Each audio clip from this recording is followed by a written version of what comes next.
तो क्योंकि कल वाली वीडियो में हम लोगों ने सिर्फ नेशनल इनकम के रिलेटेड कॉन्सेप्ट्स पढ़े थे कि जीडीपी क्या होता है, जीएनपी क्या होता है, एनएनपी क्या होता है, पीसीआई क्या होता है।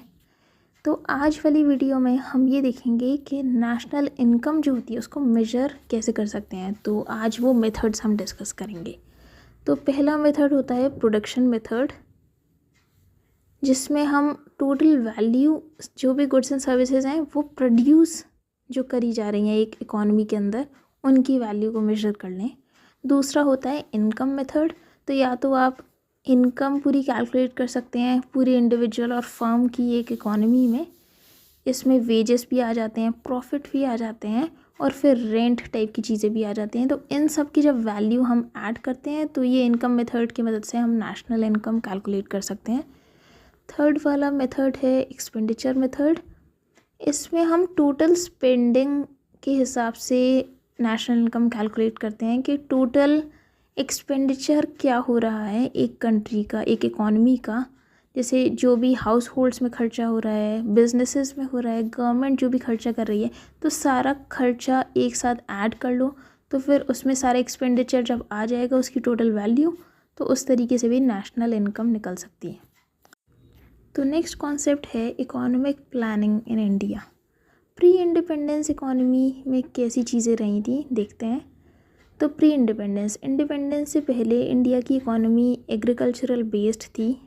इंडस्ट्रियल एक्टिविटी जो थी बहुत ही लिमिटेड थी, क्योंकि जो ब्रिटिश पॉलिसीज़ थी वो इंडिया को डी इंडस्ट्रियलाइज करना चाह रही थी। क्योंकि वो अपनी ईस्ट इंडिया कंपनी जब आ गई थी तो वो अपनी कंपनी इस्टेब्लिश कर रही थी, वो अपने प्रॉफिट बनाना चाहती थी, तो वो इंडिया को इंडस्ट्रीज़ क्यों खोलने देगी। तो इंडिया का डी इंडस्ट्रियलाइजेशन ब्रिटिश पॉलिसी से अच्छे से हुआ था, इसीलिए इंडस्ट्रियल ग्रोथ प्री इंडिपेंडेंस नहीं हो पाई थी। और हमारी जो इकॉनमी थी, अब क्योंकि हमारी खुद की इंडस्ट्रीज़ नहीं थी, खुद के प्रोडक्ट्स नहीं बन रहे थे, तो हम मेनली रिलायंट थे कि फॉरेन मार्केट से जो भी इंपोर्ट करवा लें, और इसी की वजह से हम फॉरेन मार्केट्स और इंपोर्ट्स पे बहुत ही ज़्यादा डिपेंडेंट थे।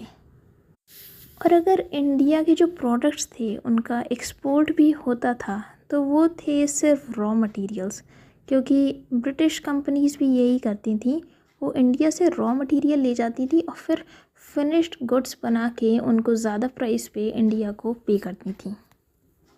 तो प्री इंडिपेंडेंस हमारी इकॉनमी कुछ इसी तरीके से रही थी।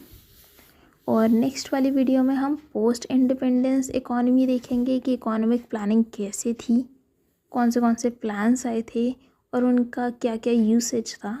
तो वो और इकोनॉमिक रिफॉर्म्स, ये सब हम नेक्स्ट वीडियो में डिस्कस करेंगे।